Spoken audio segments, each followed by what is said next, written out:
Azriti cemerlang, Islam gemilang, insan soleh pintar itulah harapan. Assalamualaikum warahmatullahi ta'ala wabarakatuh. Alhamdulillah. Wassalatu wassalamu ala rasulillah wa ala alihi wa sahbihi ajma'in. Allahumma zidina ilma wa rizqna fahma wa amalan mutaqabbala. Alhamdulillah, apa khabar semua? Murid-murid tahun 3 Ahwazi. Apa khabar semua? Alhamdulillah. Khabar baik buat macam ni. Okey, alhamdulillah. Jadi hari ini kita teruskan kelas PDPR kita untuk tajuk unit 5, itu tumbuhan. Jadi apa khabar semua? Masing-masing baik? Sudah makan? Alhamdulillah.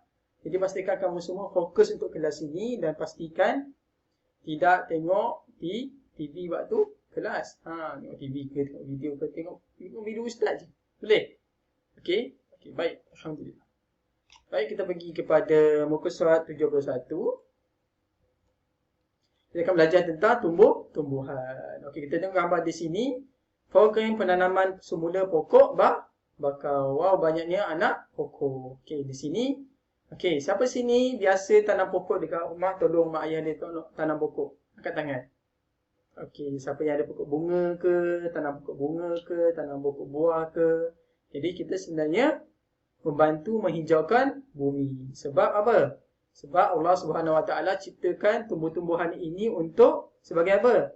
Sebagai penyumbang terbesar oksigen manusia. Kalau tanpa pokok kita akan kekurangan oksigen.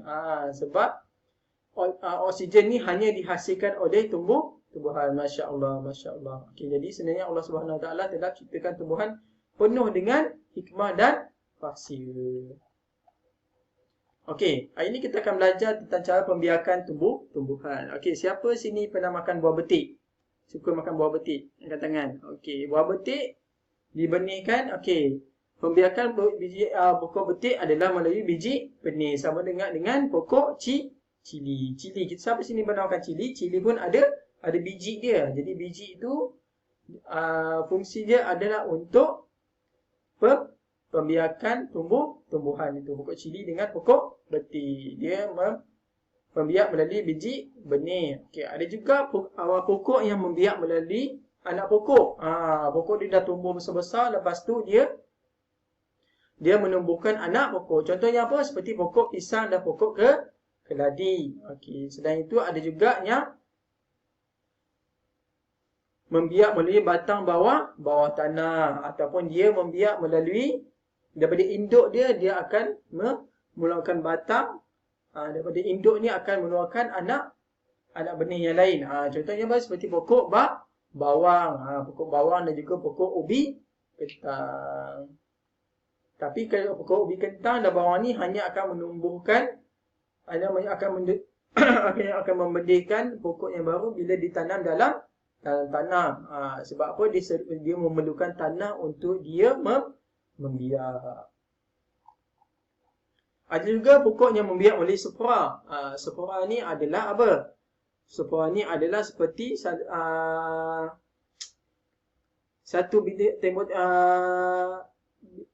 tumpukan kecil pada induk dia.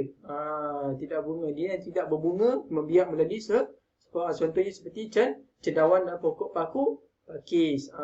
Cendawan ni dia punya pembenihannya adalah melalui dekat induk dia, dekat dia punya induk dia. Sama dengan pokok pakis ni, dia ada keluarkan biji-biji dekat bawah dia punya daun dia. Ada juga yang selain itu untuk pokok ubi kayu dan pokok bunga kertas, pembiakannya adalah keratan batang daripada pokok induk.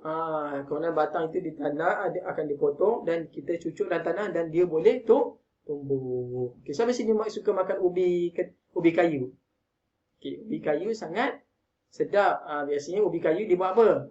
Inti untuk kuih karipap. Okey, dan ada juga yang membiak melalui daun. Contohnya seperti pokok lidah jin dan pokok setawa. Okey, daripada daun dia akan tumbuh pokok benihnya baru.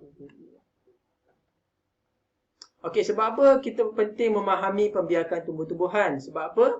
Supaya kita tahu macam mana kita nak biakkan pokok itu. Contohnya kita nak tambah lagi pokok pokok betik, pokok mangga, pokok tembikai, pokok apa lagi? Sebab apa? Sebab pokok-pokok ni menghasilkan makanan dan dia menjadi sumber makanan kepada manusia dan haiwan. Okey, boleh?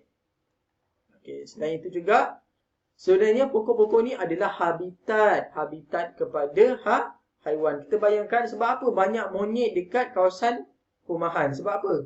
Kadang-kadang kita tengok banyak monyet dekat kawasan-kawasan yang banyak manusia. Sebab apa? Sebenarnya monyet ini dia telah kehilangan tempat tinggal. Habitat dia telah diganggu oleh apa? Oleh pembalakan, perumahan, pembalakan. Semua benda ni telah memusnahkan habitat haiwan ni yang mana dia boleh menjejaskan populasi dia atau bilangan haiwan tu lah. Dan juga sebenarnya bila kita kekalkan, kita jaga ekosistem ataupun persekitaran yang penuh dengan pokok-pokok ni, kita pastikan pembangunan dan juga pembangunan dan kawasan yang banyak pokok diseimbangkan. Supaya apa? Supaya kita mengekalkan udaranya segar, oksigen yang cukup yang kepada manusia. Dan juga sebenarnya pokok-pokok ni juga adalah sebenarnya apa? Untuk dijadikan parabot. Sampai sini ada punya almarhum dia ada buat daripada kayu. Jadi kayu juga sebenarnya menyumbang kepada penghasilan parabot dalam rumah kita. Okey, baik.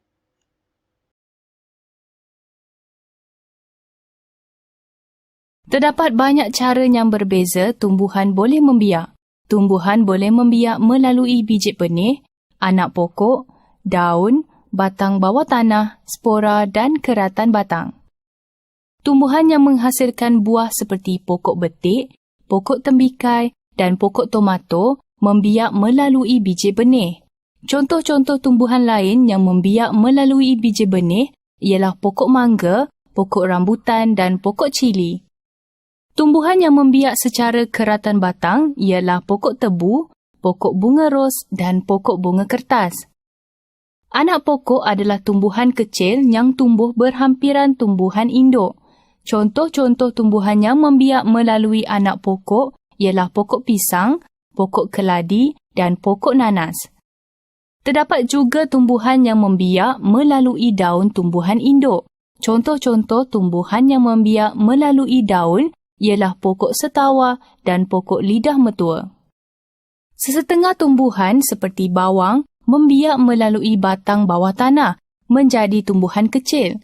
Tumbuhan lain yang juga membiak melalui batang bawah tanah ialah pokok ubi kentang dan pokok halia.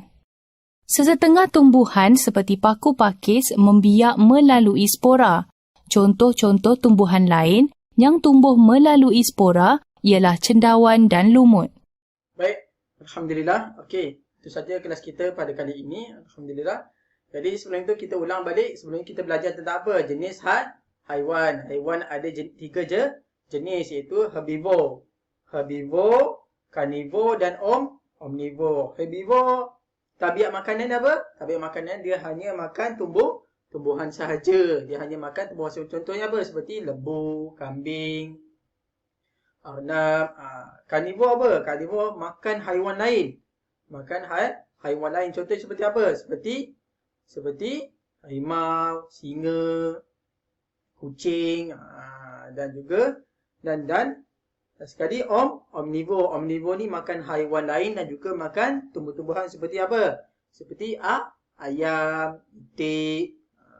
Dan itu adalah tiga jenis haiwan, 3 kategori dan juga tabiat pemakanan dan juga cara pembiakan tumbuhan pula macam mana? Okey, tumbuh-tumbuhan membiak melalui biji benih, anak pokok, batang bawah tanah, spora, keratan batang dan juga daun. Okey, alhamdulillah.